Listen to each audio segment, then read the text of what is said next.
We are constantly being bombarded by problems that we face, and sometimes we can get completely overwhelmed. The story of the hummingbird is about this huge forest being consumed by a fire.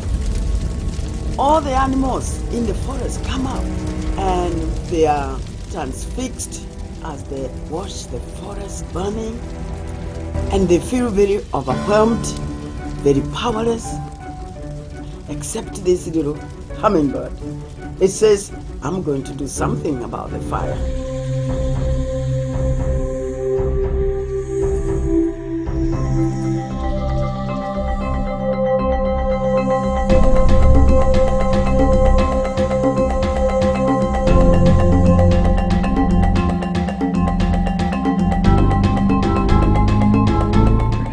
Wangari Maathai, and I'm going to tell you a little bit about her because of what kind of a difference she made in the world by just taking on something that she thought was very important. Wangari was born in 1940 in the northern highlands of Kenya, and there she could see Mount Kenya. You could just picture that, just a very beautiful spot. She used to go through the woods to a stream near her village. That stream used to run all year long. That's where they would go and get their drinking water. She enjoyed the living things that lived in and around that stream. Now back in the 1940s, late 1940s, early 1950s, pretty much in Kenya, for a woman, you went to maybe what would be equivalent to our maybe 6th grade of school, and then you went home to work. But fortunately for Wangari, her mother and brother said, no, you need to further your education. And she did that. She did very well in school there in Kenya, so well that she became part of a program that President Kennedy set up to bring Africans to this country to be educated in our university system, to go back and to make a difference. And indeed, she did go back and make a difference. In 1964, she got a bachelor's degree here. In '66, she got a master's degree. And then she returned to Kenya. And in 1971, she was awarded a PhD in veterinary science from the University of Nairobi, the first East African woman ever to get a PhD. So what was going on back in her village? Back in her village, she went back and the trees were gone. She went to the stream that she enjoyed so much, and it would only run during times of heavy storms, and it was silted. And what was happening to the women that were still living back in the village, they were having to going a long way for their firewood and for the wood to heat their homes. They would have to go a long way to get water. And she said, we need to do something about that. And what she did in 1977 was to form the Green Belt movement. And what she did is she mobilized women to take care of the environment themselves, do things that would enhance their lives. And over time, she actually got them involved in much greater things in terms of social justice, involved in democracy and things like this. It really made a big difference for the women of Kenya. What she said about the Green Belt movement, and I quote, "The women of the Green Belt movement have learned about the causes and symptoms of the environmental degradation. They have begun to appreciate that they, rather than their government, ought to be the custodians of their environment." So a very interesting lesson for all of us. That group, besides many other things, since 1977 has planted 40 million trees. That's a phenomenal accomplishment. But there's other things that Wangari Maathai had done that made a big difference in Kenya. One is that they were going to take the park in Nairobi and build a 60-story building there. Completely do away with the park. She stopped that from happening. Now, if you were to go to Nairobi, you could enjoy that park. There was a time when the Moi government, a very oppressive government, put political prisoners away. She worked along with the wives of those political prisoners and got them to be released at a time when that was unheard of. There was a little urban forest in Nairobi called Karura Forest that the Moi government, was going to give away to developers so that they could build houses, getting a lot of money under the table. She stopped that. You could go to Nairobi now and walk through that forest, see the waterfalls there, go to the Mau Mau caves where the freedom fighters hid for the British. So she really did some significant things. In about 2002, she said that she had the most spectacular visit to any place she'd ever been in the whole wide world. She came here. I'm exaggerating. But I had worked in Kenya since the early 1990s, and she arrived here and I knew about her. And it was such a pleasure for me to have the opportunity to meet this great woman when she arrived here at Westchester. And as a result of that interaction, we had ongoing projects ever since that point in time. And it made all the difference in the world for me. You know, how many Nobel laureates do you get to know, you know? And I always tell the students, I said, all you have to do is plant a tree and you might win the Nobel Peace Prize. So let's get to the Nobel Peace Prize. In 2004, she was awarded the Nobel Peace Prize. And so you might say, well, how does a conservationist, how does an environmentalist win the Nobel Peace Prize? Well, what she was able to show is the relationship between equitable distribution of natural resources and peace. And let me quote something that she said during the award ceremony. It says, if we conserved our resources better, fighting over them would not then occur. So, protecting the global environment is directly related to securing peace. Those of us who understand the complex concept of the environment have the burden to act. We must not tire. We must not give up. We must persist. So it flies to the nearest stream, takes a drop of water, and puts it on the fire, and goes up and down, up and down, up and down, as fast as it can. In the meantime, all the other animals, much bigger animals, like the elephant with a big trunk, could bring much more water. They are standing there helpless, and they are saying to the hummingbird, what do you think you can do? You're too little. This fire is too big. Your wings are too little. And you're big, so small. You can only bring a small drop of water at a time. But as they continue to discourage it, it turns to them without wasting any time and tells them, I am doing the best I can. And that to me is what all of us should do. I may feel insignificant, but I certainly don't want to be like the animals watching as the planet goes down the drain. I will be a hummingbird. I will do the best I can. And so I think that's the legacy that Wangari Maathai would like to leave with everybody, is to do all that you can possibly do, because you really can make a difference. She did. She inspired thousands and millions of others to do that. And if you read about her and learn about her, you'll be inspired too. September 25th of this year, Wangari Maathai passed away. And it was very interesting, a very unusual thing. Number one, for that part of the world, she was cremated. But she was cremated in a water hyacinth coffin. The water hyacinth is a non-native plant. But you know what? She did not want to have a tree cut down to make a coffin for her for that cremation. She said, forests can live without people, but people cannot live without forests. Something to really think about.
One sea, one tree, one woman unbowed.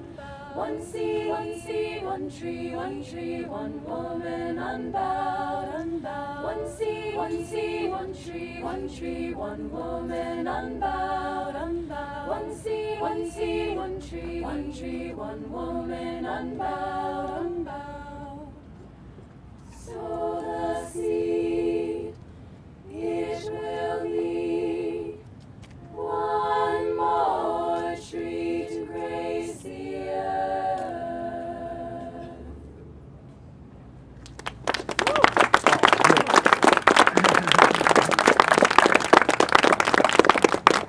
So what I'd like to do now is if there's anybody in the audience that'd like to say something in reference to Professor Maathai, please come on up. Lindsay. Well, I was really excited earlier this year. Found out about the ASHE conference in Pittsburgh. It's the Association for the Advancement of Sustainability in Higher Education.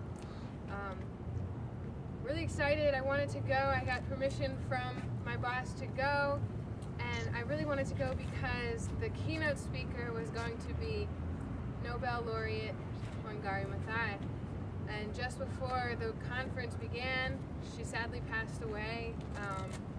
And I think a lot of us were really heartbroken at that, feeling that opportunity to see this woman who we knew so much about, so well respected. I wanted to hear her words. And I still feel that great sadness, but at the same time I think that she has a great quote that within every dark cloud, no matter how dark it is, there's always a thin silver lining, and that is what we must look for.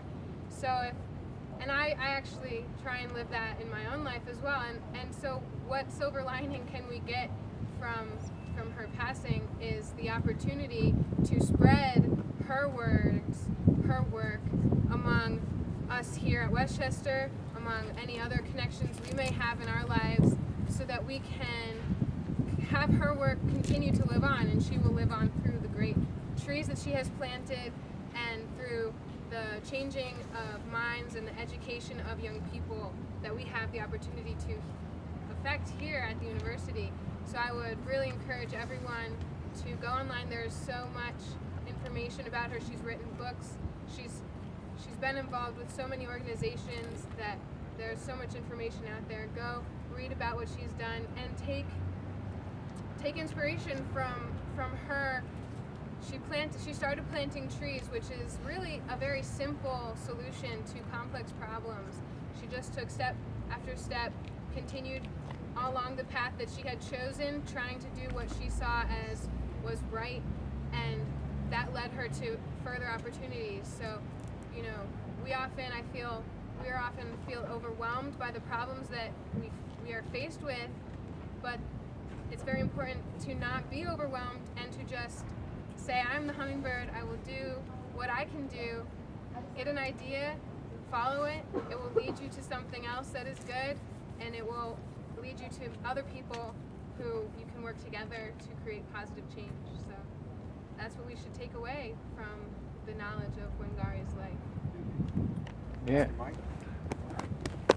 We're sad, and one theme that comes out of knowing about Dr.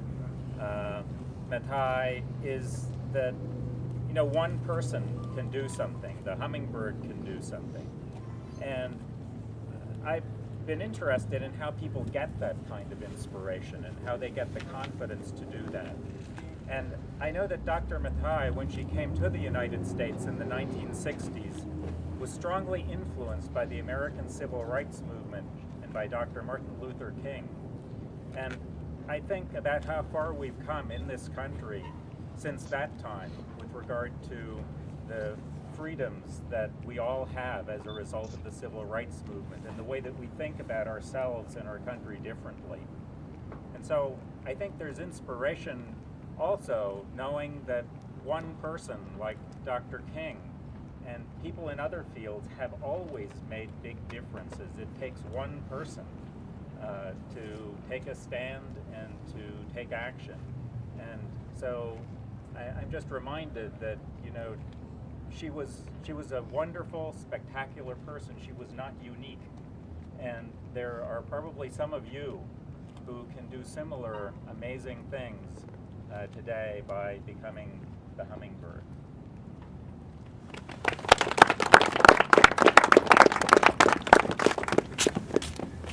On a similar note to that one, you were talking about the civil rights movement.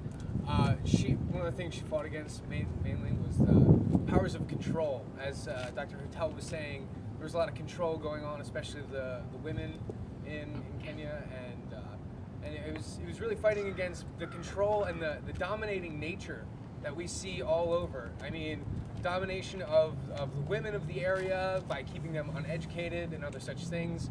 Domination of the nature, saying like, oh, we want to control this nature. We don't understand it. We're afraid of its power, whatever it may be. But they wanted to control it and dominate it. And she fought against that. And she fought against that domination that was being felt by the women and by the nature that, I mean, we see all over the place. And I'm inspired by that.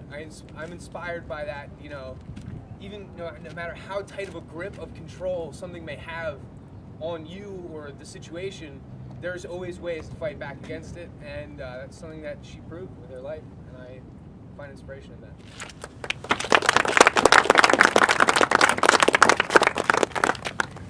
What I want you to think about is the big trees over on that side of campus, the big beautiful trees, the historic trees that we have, really do represent the time period when Wangari Maathai was alive and accomplishing all that she did. And with the 3 trees here that are going to start on our campus are going to represent, should represent to all of us what we can do from this point on to follow the legacy that she's left behind.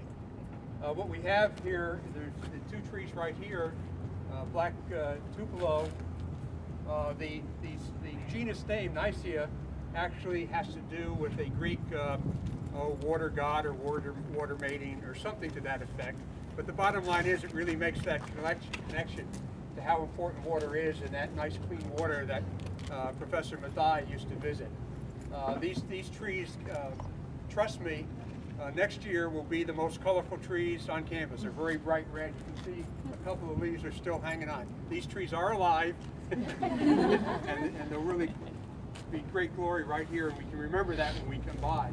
Up on top of the hill, there's one tulip poplar. The tulip poplar is the biggest, tallest tree that you can find in this part of the world. It really represents the strength of Wangari Maathai, and I guess the interesting piece of information about that is the flower that tree produces is one that our only native hummingbird likes to go visit. So it ties right into the kind of the theme of our discussion today.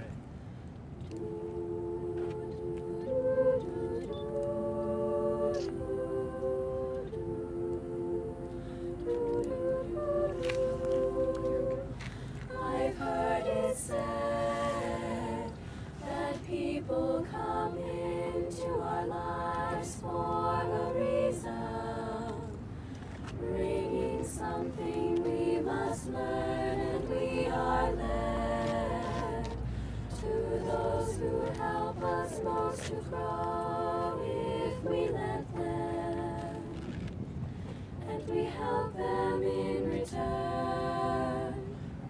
Well, I don't know if I believe that's true, but I know I'm who I am today because I knew you, like a comet pulled from orbit as it passes the sun, like a stream that meets a boulder halfway through. Who can say if I've been changed?